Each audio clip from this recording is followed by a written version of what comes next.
forgot the cross dissolved, but we're back to Twitter.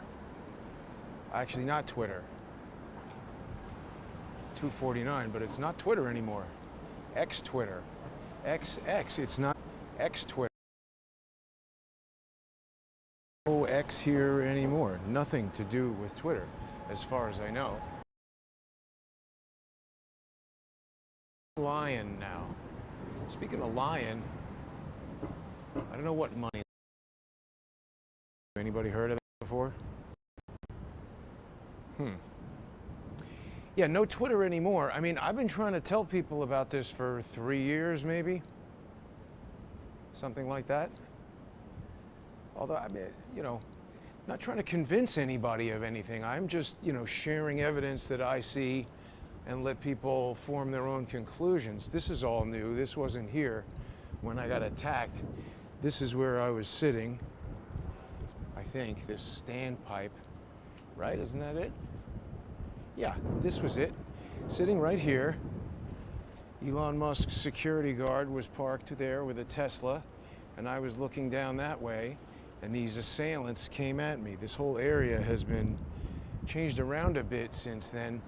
Again, I'm not trying to tell people what to think. I'm just pointing out evidence as I see it. You might look at that same evidence and come to different conclusions than I have. It's up to you to do that. A lot of people send me stupid messages on X, on Twitter, whatever you want to call it, saying, oh, you know, this whole fight with Elon Musk and Trump, it's a show. Trump does this all the time. How do you know that? It's usually a fake named account that is telling me this when it says this kind of stuff. Is there video playing? It says upcoming. It's usually, you know, fake named accounts. I hope that's working. You never know, hit or miss with this kind of stuff. Fake named accounts, they know what Trump is doing. They know what Musk is doing. How do they know? I don't think they know. I think they're just saying that. Looks like it's working.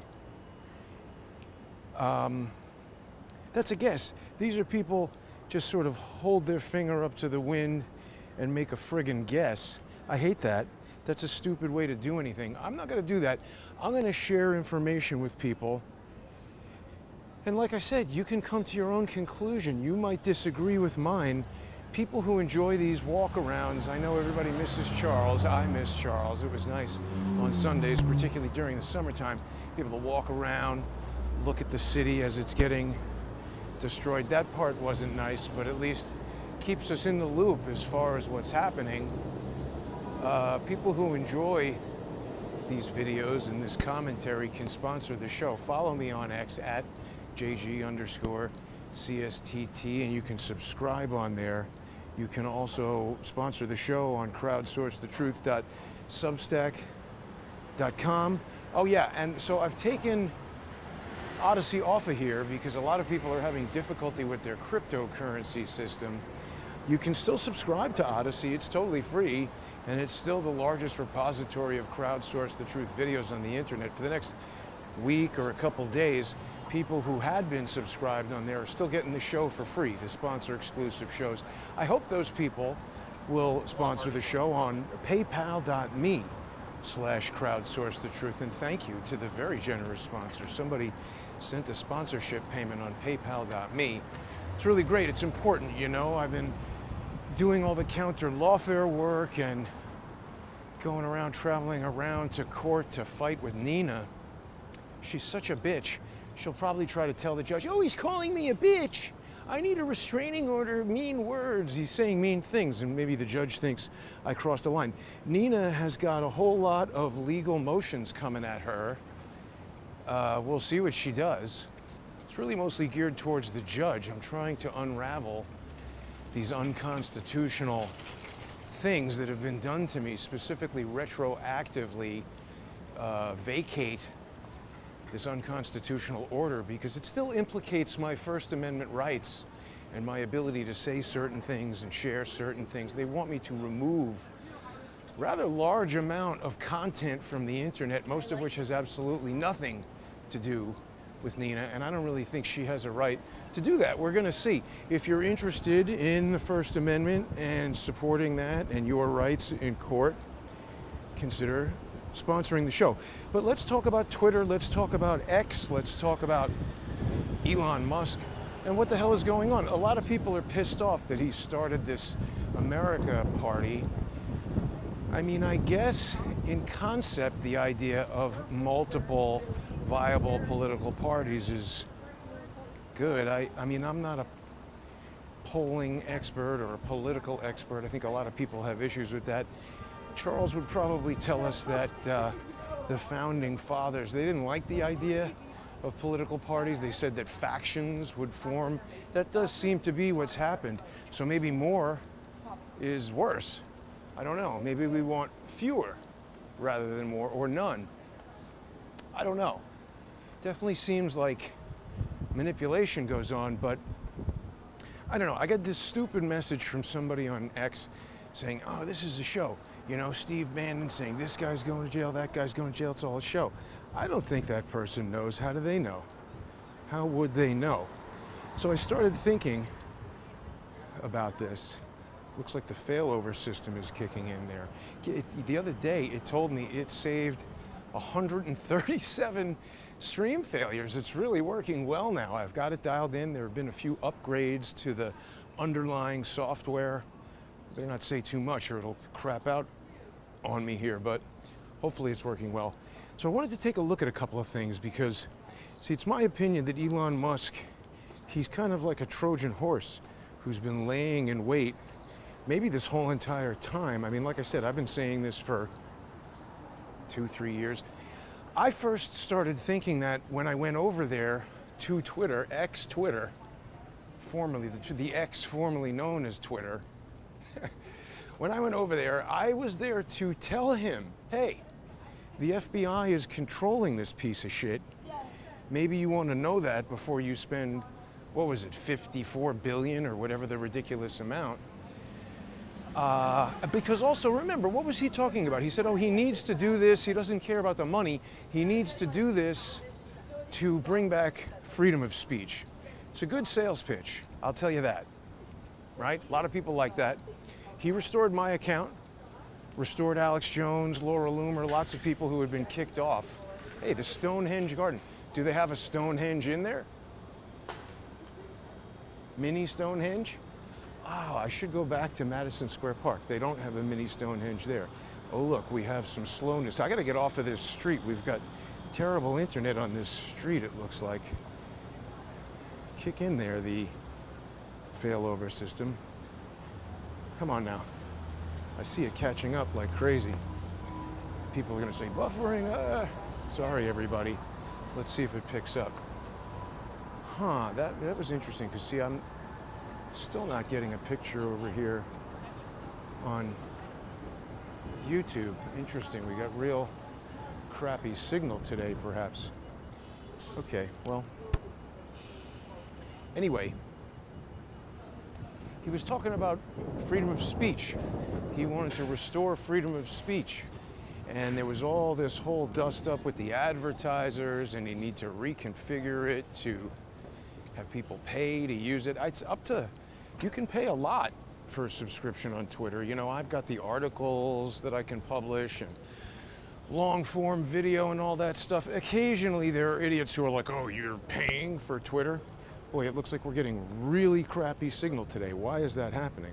Here I am lauding the failover system, and it appears to be working like shit. Perhaps. I hope not. Come on, give us a signal here. He's talking about freedom of speech. Everybody can get behind that, except for Nina. She hates the First Amendment. She wants to control what you get to say on YouTube, etc. Twitter mostly. Anywhere on the internet, really, she's interested in controlling.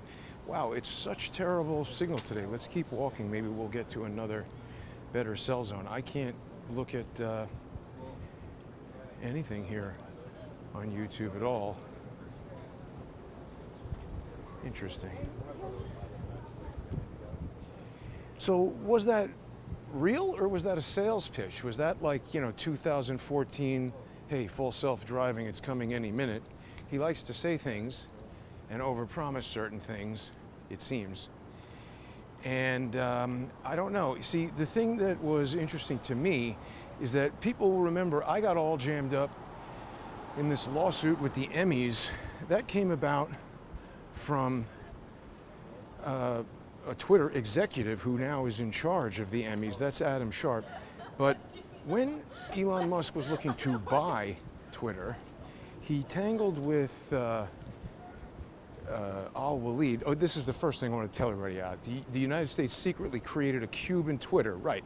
So the Cuban Twitter, this was created in 2010. USAID started this Zuneo, a social network built on texts in the hope it could be used to organize smart mobs to trigger a Cuban Spring. This is what I wanted to tell everybody about with Adam Sharp. They wanted to trigger a Cuban Spring. They wanted to create a revolution in Cuba in July 2010. I don't know who this guy Joe McSpeed is. He's a U.S. government official, but this article tells us that guy, he doesn't work for the CIA, he works for the USAID, something that they just shut down. Now, I guess Elon Musk is involved in doing that, but about this stuff, I'm not here to proclaim that I know everything that's going on, and I certainly don't. I'm just saying, here's evidence. Let's look at it. So that guy, he wants to create a Cuban Twitter. They want a Cuban Spring. I forgot to load this video into the phone, but Adam Sharp, professional fucking asshole, is a second-generation CIA puke. As far as I can tell, I could be wrong. That hasn't been proven in court. That's my opinion based on looking at various elements of public domain evidence, including a YouTube account run by Adam Sharp called the Roger Sharp Archive. You can search for that on YouTube. It's still there.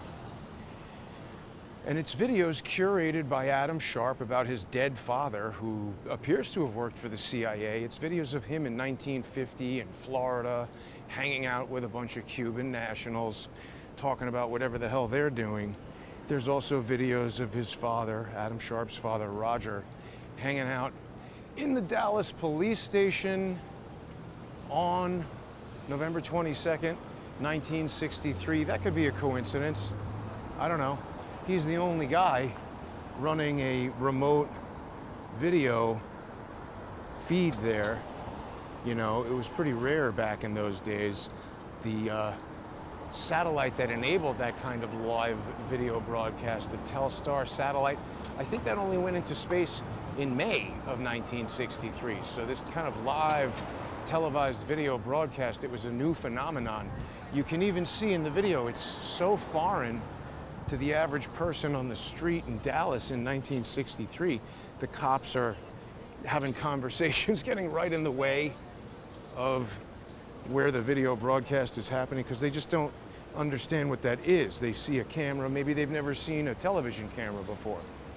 Maybe they've never seen a guy standing there with a microphone talking to a camera. They just have no idea what it is, what he's doing. It was a different time. But anyway, Adam Sharp's father is there. He's telling everybody Lee Harvey Oswald shot. He was hanging out with the Cubans in Tampa Bay. Was he trying to create a Cuban Spring in 1950, whatever? I don't know. A lot of people might think that, but so we see that USAID wanted to create a Cuban Twitter and a Cuban Spring. I wanted to show people this segment. Remember, we saw a video when they had the Hunter Biden was getting questioned by the Senate. This thing was October 28th, 2020. The New York Post had just published a story about Hunter Biden's cracked up laptop and all the information that we got from that. It was only 2 weeks after that story had come out. Remember, they had been banned on Twitter, all of this discussion about social media censorship. So Adam Sharp was an executive at Twitter for many years. November 2010, Adam Sharp became Twitter's U.S. government liaison. And you might say, oh, but Jason, that guy, Joe, was trying to make the Cuban Spring in April. Adam Sharp didn't show up at Twitter until November. But Adam Sharp was very involved with Twitter for many years before he got hired there. He was integrating the Twitter API into C-SPAN, so that C-SPAN was tweeting about what was being broadcast. That was in 2008 or 9. He was kind of the most sophisticated Twitter user in Washington, D.C. It seems, from public domain evidence that I've seen. Nobody else even knew what the hell Twitter was, and this guy was integrating the API into C-SPAN so that when he had Valerie Caproni on there, the FBI General Counsel, people could look at Twitter and know that she was up in there talking about the FBI being so concerned about going dark, which was this problem that they had where people could interact through encrypted chats and end-to-end encryption of all sorts. The FBI didn't like that. They liked being able to, get up on a wire and listen to everything anybody was saying if that's what they wanted to do. So I think Adam Sharp was very involved with Twitter even before he worked there. I think he's a second-generation CIA puke, and by that I mean his father was in the CIA and so was he. I think. I don't know that, but it looks that way. So, right, so Jack Dorsey, beard enthusiast, Jack Dorsey was, I heard somebody else say that, he's a schmuck. He's also a low-dose acid enthusiast, I think.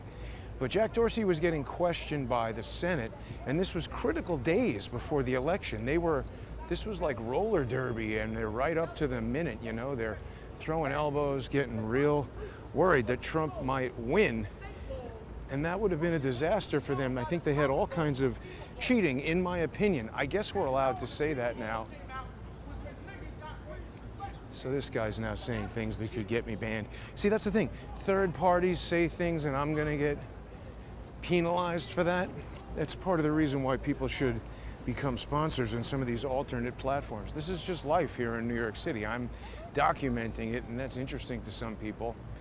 But so when the Senate was questioning Jack Dorsey about his subversive spying platform, social media platform, Twitter, there was somebody else who was running his mouth. It was Adam Sharp. He was being questioned by some hot chick on CNBC. Let's listen to this.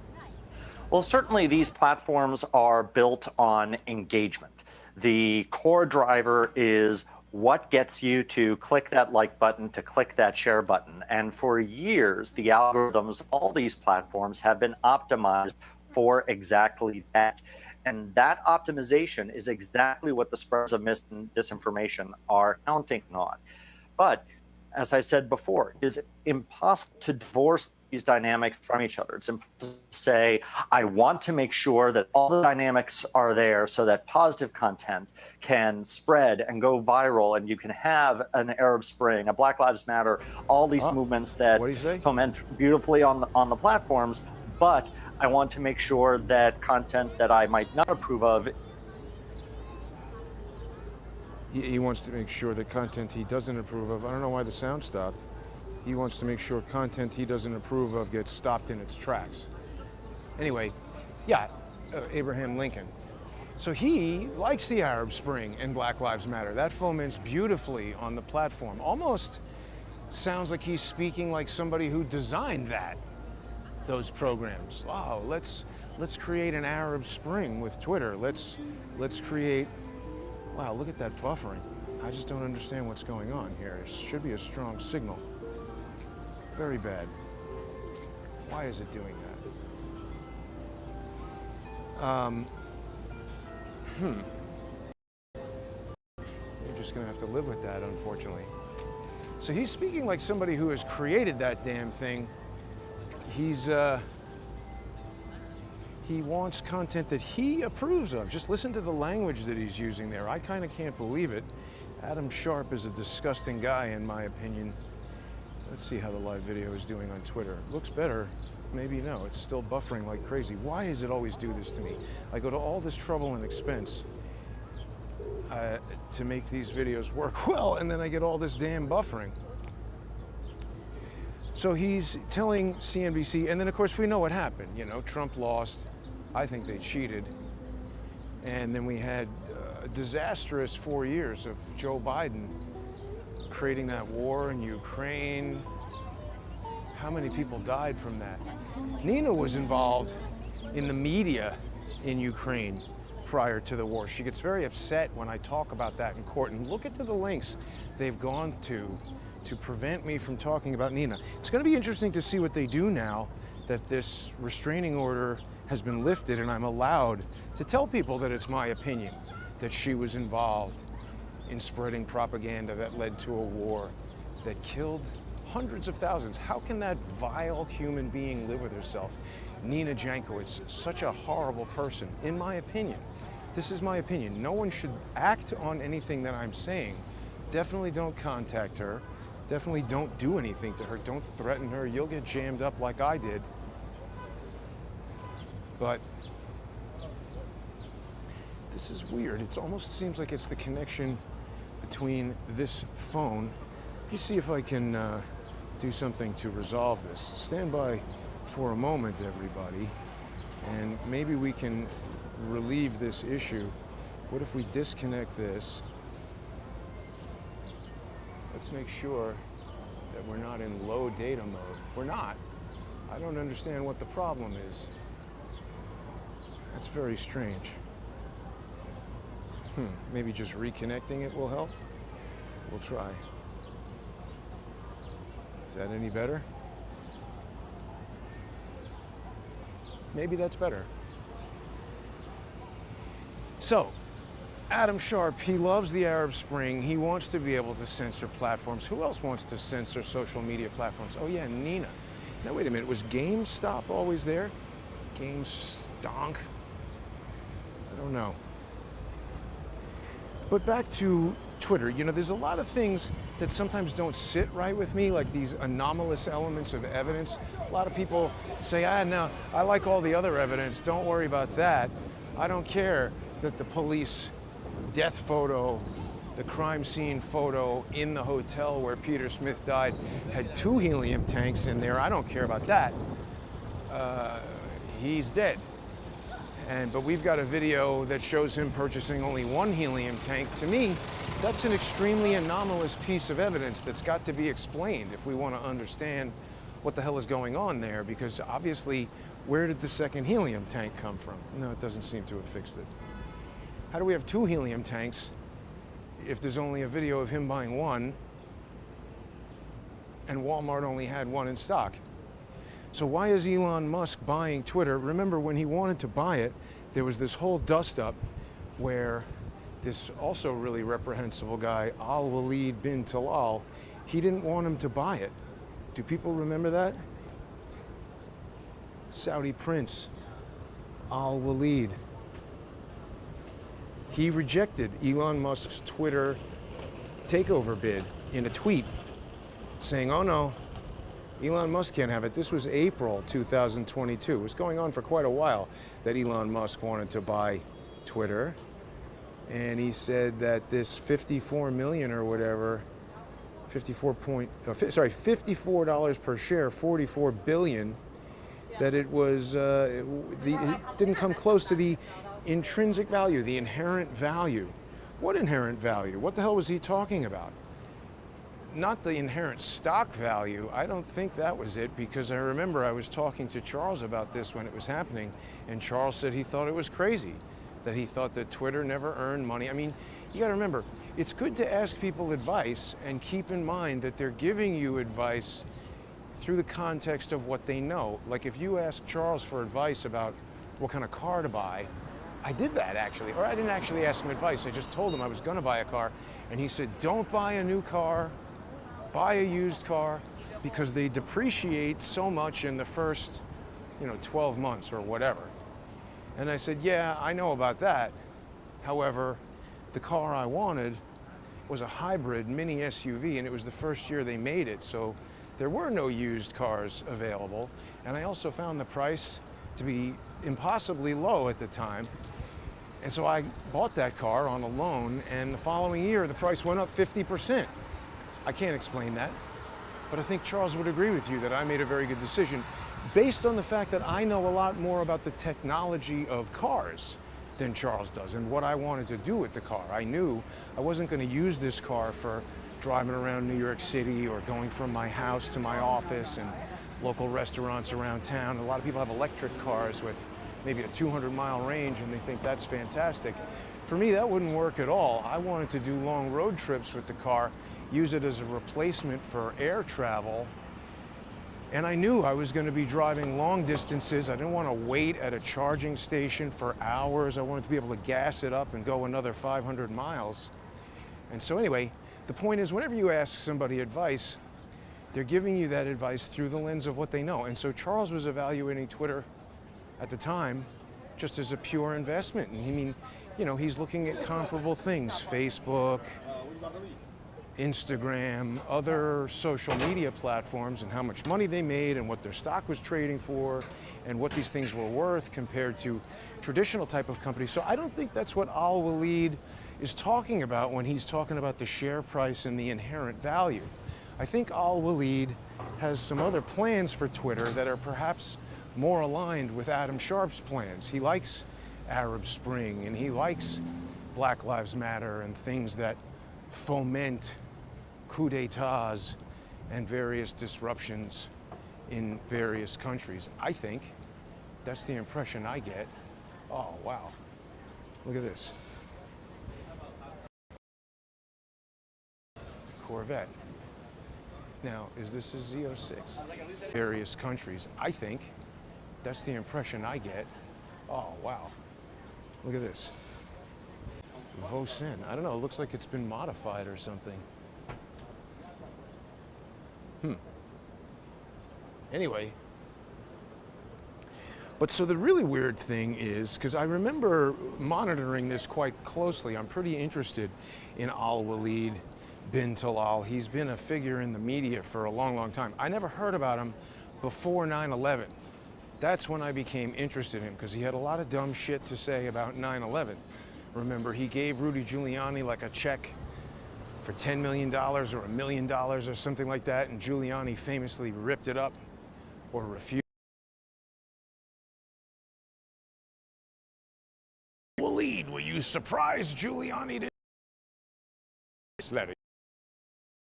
Watching that. So, Al-Walid, right, and then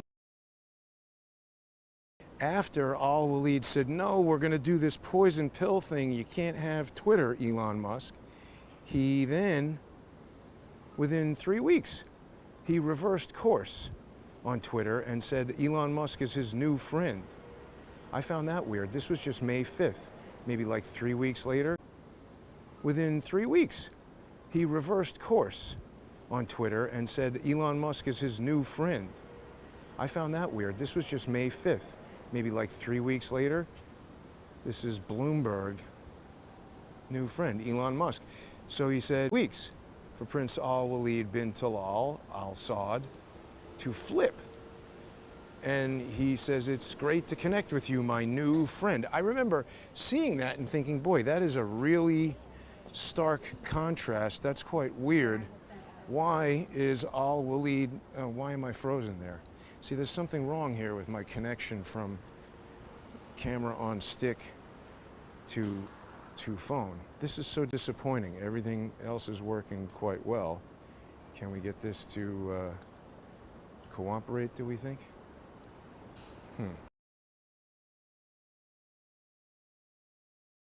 Al-Walid flip-flopped, and I remember at the time thinking, that is of what the hell exactly was said that where Al-Walid did a 180. But so what's up with Al-Walid? I mean, and what did Elon Musk say? Do we have a better idea of what it might have been now that Elon Musk has said all kinds of crazy things about Donald Trump that are maybe not so helpful? Did he say, oh, don't worry, Al-Walid, I understand the inherent value, use it? Donald Trump, remember, to tell Elon Musk that the FBI was all up in there. I had not yet written this Twitter coup report, But I had all this information. I basically wrote this right after they put out the Twitter files. This was December 22nd. The Twitter files was like the first week of December, and it took me a long time to write this. I didn't have AI at the time. Article all by myself, but this was talking about public domain caused me to believe Valerie Caproni, very likely at think by Al-Walid sitting on the picture with somebody who looks a lot mysteries about Harvard, and some big donation from a Saudi prince went to Harvard or something like that. Was that Al-Walid? Don't really know. But so Elon Musk becomes friends with Al-Walid, and so he gets Twitter. Al-Walid pitches his billions into the Elon Musk Twitter buy, gives it his, he anoints it with his approval, because they were going to do a poison pill. That's weird to me, and it never was explained. That's another one of these anomalous pieces of evidence that never gets explained. Why would Elon Musk do that? And they go from, no, you can't have it, fighting him like crazy, to now suing him so he has to take it. That seemed super weird. So what else do we know about Al-Walid? Well, a lot of people will tell you, oh, he's saved Trump several times. Well, is that true, or is that a spin on what actually happened? I think it could be helpful for people to think about some of these statements in the context of, like, what would George's brother say about me? They like to set up these incredibly fucked up situations and then, mischaracterize them. Like, in other words, introduce me to Oki Marshall Richards, convince me that he's somebody I should trust, get him involved in setting up the Port of Charleston hoax that's supposed to send me to jail. And then when that doesn't work out, they say, oh, why was Jason interviewing this guy who's an FBI confidential informant? Why was he doing that? And I mean, the real answer is they introduced me to him, and I didn't understand the details of what that guy was all about at the time until it was way too late. So again, we hear about how Prince Al-Walid has saved Trump, and I mean, is that true? So Al-Walid, it's interesting to see, how did he become rich? Now that one we already know about. Yeah, the long feud between Al-Walid and the arrested prince. Remember, he was thrown into the Ritz-Carlton by MBS after the October 1st Las Vegas shooting. John Cullen would tell us that happened on Ashura, which I think is today. President Donald Trump's least favorite Middle East figures, Prince Al-Walid, is under arrest. This was an article from right after, when the night of the purge, whatever it was, that occurred. And John Cullen had a lot of really interesting dots about that whole, the timing, they Julianne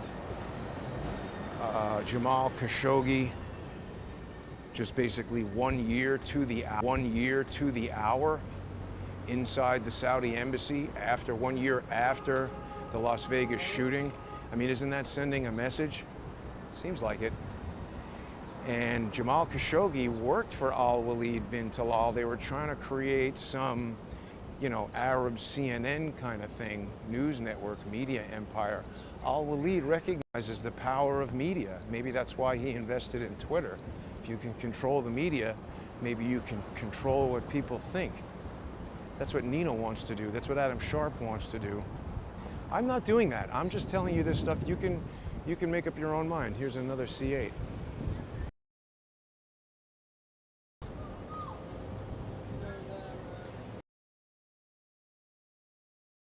You what to think. I'm not telling you what Trump is doing. I have no idea. Based on public domain evidence. Hey, by the time it gets to everybody, just see what the comment. Do people see the presentation? I don't know why. Today, everything is the comments here on YouTube. Beware of idols and heroes. Is it playing okay, everybody? Repeating. Anyway, get out of the park, not good reception. Yeah, I know. I mean, something weird is going on. I don't understand what it is. I mean, I'm all over in places where I normally am. I have this failover system that's working great. Yesterday, it saved from 137 problems, but now I got 137 problems and internet connection is one. So yeah, Al-Walid and Trump have this long-standing feud. And Al-Walid, I had an article in there about how he first became a billionaire. It was his investment in Citibank. Yeah, here it is. Is this it? Yeah, how Prince Al-Walid became a billionaire. He invested in Citigroup in the 1990s, and this is what put him on the map, the international map. That was his investment in Citicorp. So, all right, I mean, that seems like a normal thing to invest in. He's investing in a bank. Guy can invest in whatever the hell he wants. But did people know that the destruction of the Trump shuttle had to do with refinancing from Citigroup somehow? The deal made on the Trump shuttle, U.S. Air will buy it, and the bank that will be forgiven. They announced that it had reached an agreement with the Trump organization and Citibank to operate the Trump shuttle for up to 10 years with an option to buy it after 5. The group of banks led by Citibank that financed the $365 million purchase of the shuttle will own the airline. Now, what I found interesting about the Trump shuttle is that it operated something like, I don't know, 14 or more Boeing 727s. It's a very interesting jet, the Boeing 727. Jeffrey Epstein flew one as recently as 2000. When was he arrested? 2019? Why was a guy worth over $500 million flying a 60-year-old jet? You know, Charles, again, he's like, oh no, people buy these old jets because the depreciation and blah, blah, blah. I said, I understand. I know that. However, 60 years old, that's very old. I think 20 years old is sort of a normal age for a jet to be operating. 30 years old, commercial airlines in the United States will not operate a jet that's 30 years old. It'll be sold off to some sort of secondary third world market. I should have asked her what she thought of the assassination. But beyond 30 years, you're not going to see a jet operating. Now, a private operator might be different, but even so.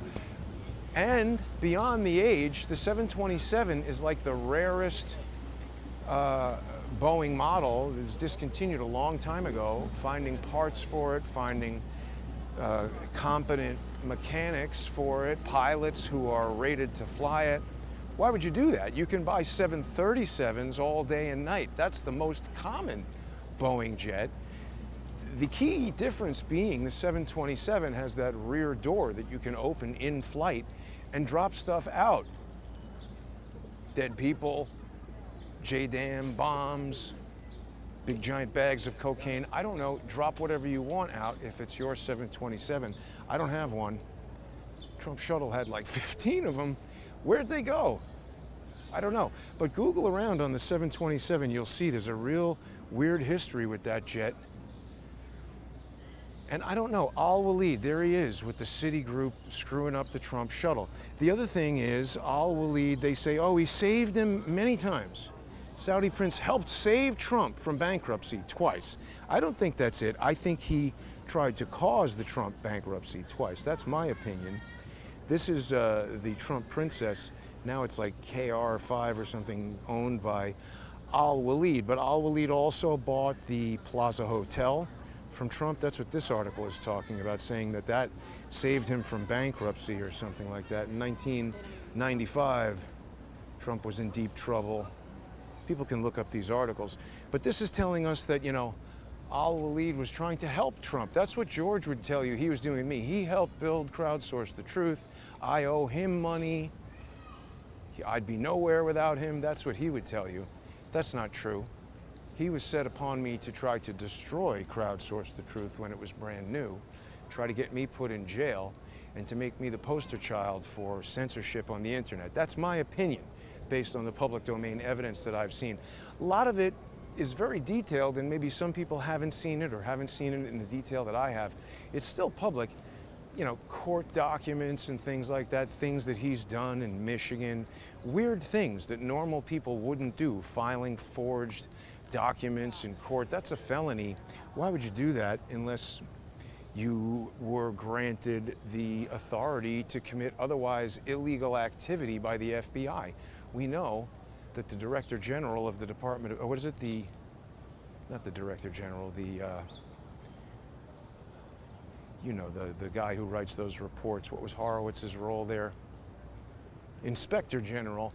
They have a list of guidelines of what the FBI can do with these confidential informants, and allowing them to engage in otherwise illegal activity is something that they can do. So granting somebody the authority to file a forged document in federal court, I mean, some of this otherwise illegal activity includes murder. Whitey Bulger, Gregory Scarpa, these are mafia informants who, you know, the FBI knew they were involved in murders and things like that. So the notion that they would allow somebody to file a forged document in federal court, not that big of a stretch.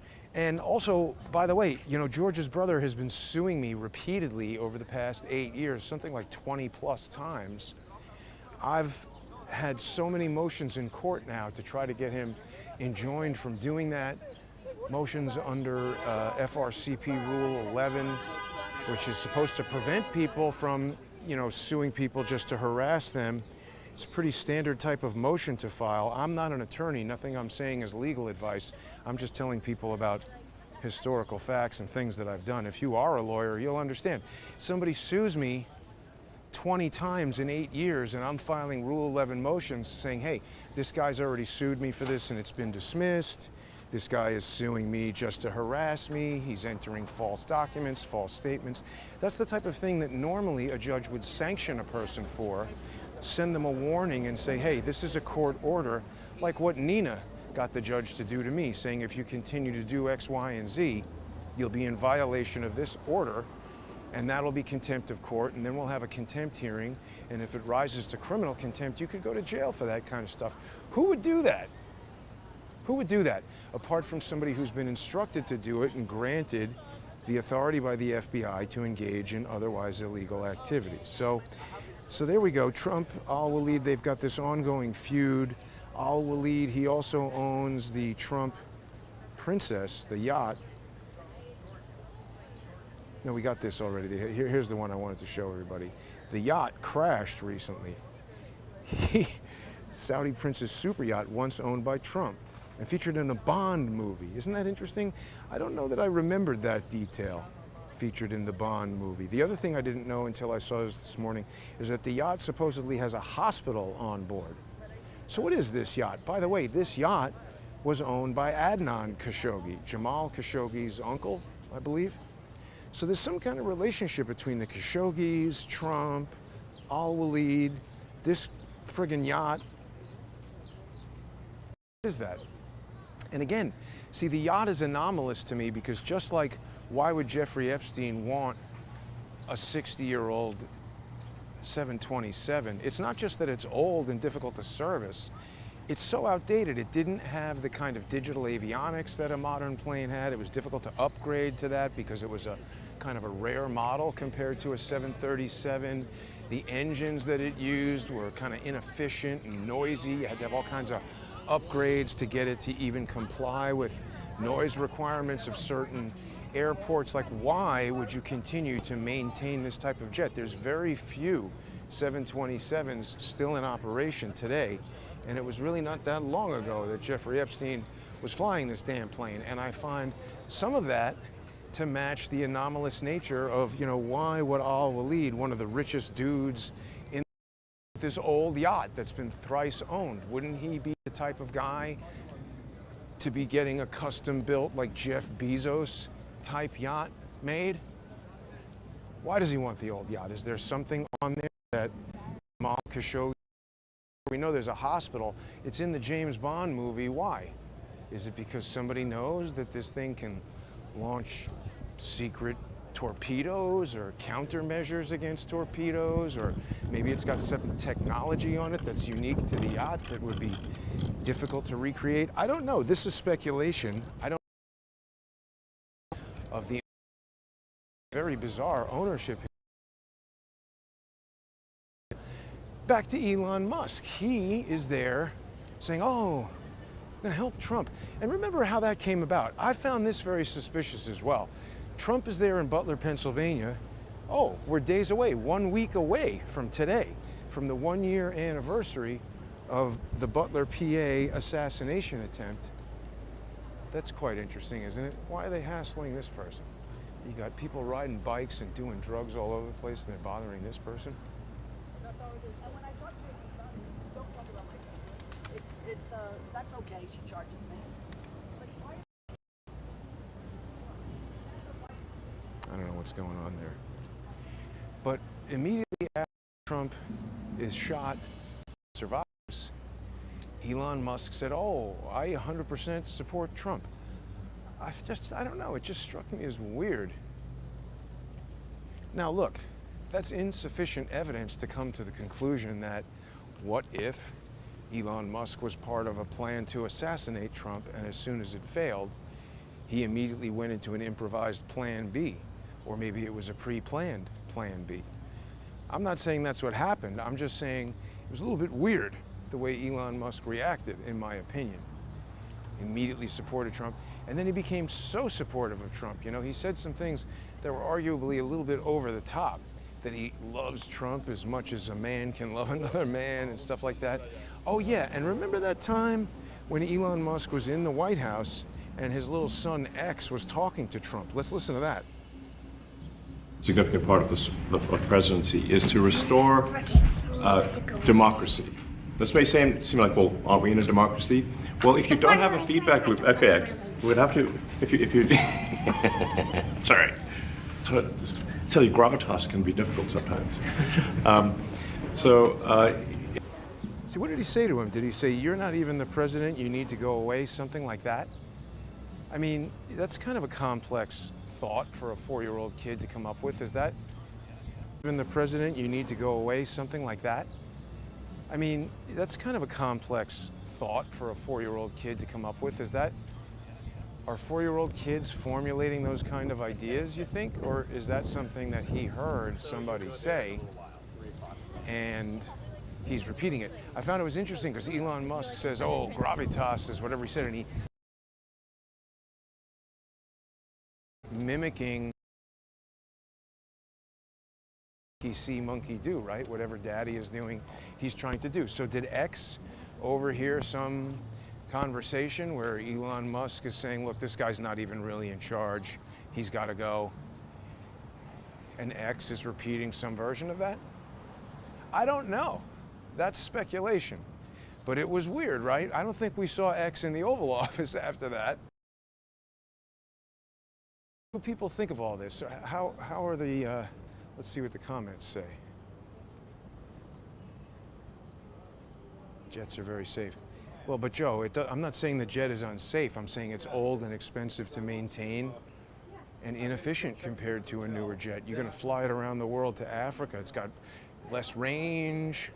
You get to some foreign country, they're not going to have the parts, whereas a 737, they have them all over the place.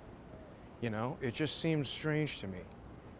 Elon in Butler, PA, no. Elon made the comment on Twitter after Trump survived the assassination attempt in Butler, PA, is what I'm saying, and it just seemed like a very knee-jerk reaction to me, a very instant response. Now, you know, his explanation is that Trump displayed such bravery by standing up and, you know, putting his fist in the air and saying, fight, fight, fight, and we want somebody brave and strong to represent America. I mean, that sounds good, but he had months and months to formulate that. He sort of just said, oh, I support Trump immediately after the shot happened. And then we still have this unexplained issue of this laser in the window on the first floor of American Glass Research at exactly 6:11 and 33 seconds. That hasn't been explained. It's a 1/5 of a second coherent laser dot that I say is an infrared beam pointing at Trump out the window. Somebody is operating that, pressing it right up against the glass. And we also have what appear to be drones flying around. That also hasn't been proven. Looks to me like that's what it is. I don't have any doubt that that's what it is. And Palmer Luckey freaks out when I talk about that stuff. It's weird to me that somebody worth billions would care. Also hasn't been proven. Looks to me like that's what it is. I don't have any doubt that that's what it is. And Palmer Luckey freaks out when I talk about that stuff. It's weird to me that somebody worth billions would care what I have to say. Those guys are just two bozos on the street, so I walk by. Now see, look, we're still stuck in the park. Why did those waving at me? They were interesting. There we go. It's a terrible today. I'm not sure why. I don't know that there's anything I can do to fix it anyway. We're getting close to the end of this conversation. I've basically laid out what I wanted to lay out. Is Elon Musk in cahoots with globalist billionaires like Al-Walid bin Talal, who actually want to use Twitter to foment a coup in the United States of America in the way the Arab Spring worked? And by the way, it sure seems like it because it worked so well. You know, they love these types of things where you don't need an actual connection. They love these things where oh,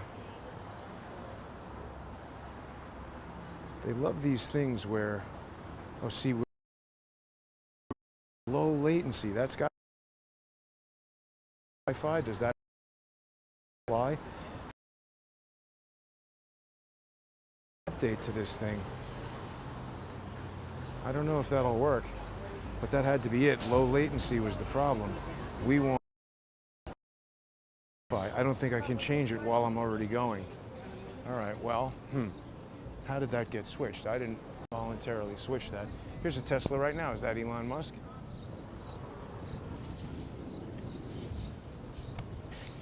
They love when these Twitter clones, didn't they use it in Iraq and Afghanistan as well? I've heard that. Or Libya, these localized social media things. See, I guess the problem is in the United States, it's so large and so widely used. Maybe that's a little more difficult to manage. Yeah, see, okay, that's my clue for the future. If I'm not hearing the long echo in my ear, I should have known that was a problem. Okay, well, now we know why it's not working, and knowing is half the battle. This guy's out of control on the bike on the street, one hand up his ass. But Elon Musk will lead to back from the jump to taking over Twitter. He got Matt Taibbi and Michael Schoen. Those dudes are stooges. Remember, Matt Taibbi had that event in is an obvious plant. He is on the level of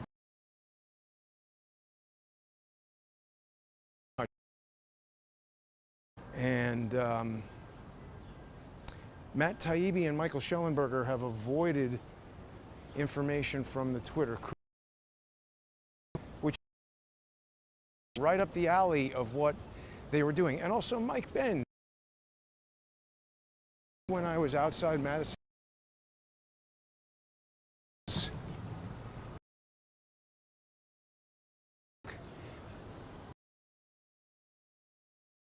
assassination attempt. So we're all, why would Jack Posobiec do that? Who was really behind this? Crooks wasn't even there. Crooks is still alive. He's part of the crew. But it definitely seems like Maxwell Yerrick got killed on the roof. See, it's amazing, all this complicated stuff in one little setting off can really screw up the whole entire show. How did that get switched? That's such a deep setting that I never mess with. That's like the real cell you stick there. Check 1, 2. That guy, we're live. Anyway, all right, so I'm going to wrap it up, I guess, because this is annoying, and now that I know that it's not going to resolve. Thanks for tuning in, everybody. If you like this kind of information and these insights, even with the technical glitches, please become a sponsor on subscribestar.com/crowdsourcethetruth or patreon.com/crowdsourcethetruth. You can also sponsor on crowdsourcethetruth.substack.com, and if you've been watching free for the past 3 months on Odyssey, particularly people who were sponsored there, I hope you'll send a sponsorship payment to paypal.me/crowdsourcethetruth. It was a major hit to my income to lose all those sponsors overnight when the payment processing on Odyssey went away.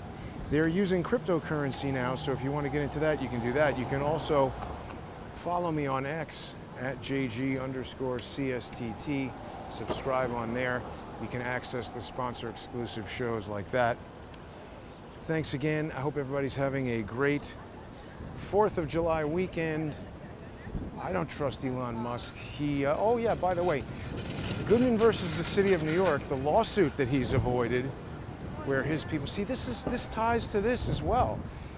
This makes a lot of sense because, see, if he gets into court with me in Goodman versus the City of New York and we start finding out that I'm right about some of my allegations, that he's got some kind of super secret deal with the NYPD that allows his personal bodyguards to carry concealed weapons, which nobody else in New York City is really allowed to do, which, by the way, they've been deputized as U.S. Marshals now, so they can conceal carry anywhere in the United States of America. That's a pretty unique thing. Pretty good for him. But that's why they don't want to tangle with Goodman versus the City of New York, because it risks exposing all this evidence in open court. So what kind of country do we have if we're told that you can seek justice in the courts and nobody is above the law, except for this long list of people who, if you cross, they're above the law, and you're not going to get anywhere in court trying to deal with them. Yeah, today's presentation has been something of a show. That's very irritating. Reinforced Wi-Fi is what we need to have, not low latency. I don't know how it got switched to low latency. Yes, I never used the low latency feature, and it wasn't a problem the other day. I guess there was an update, maybe an automatic update to the software overnight, and that people who make the software might have accidentally caused it to revert to that setting, but very disappointing, I must say. Anyway, have a great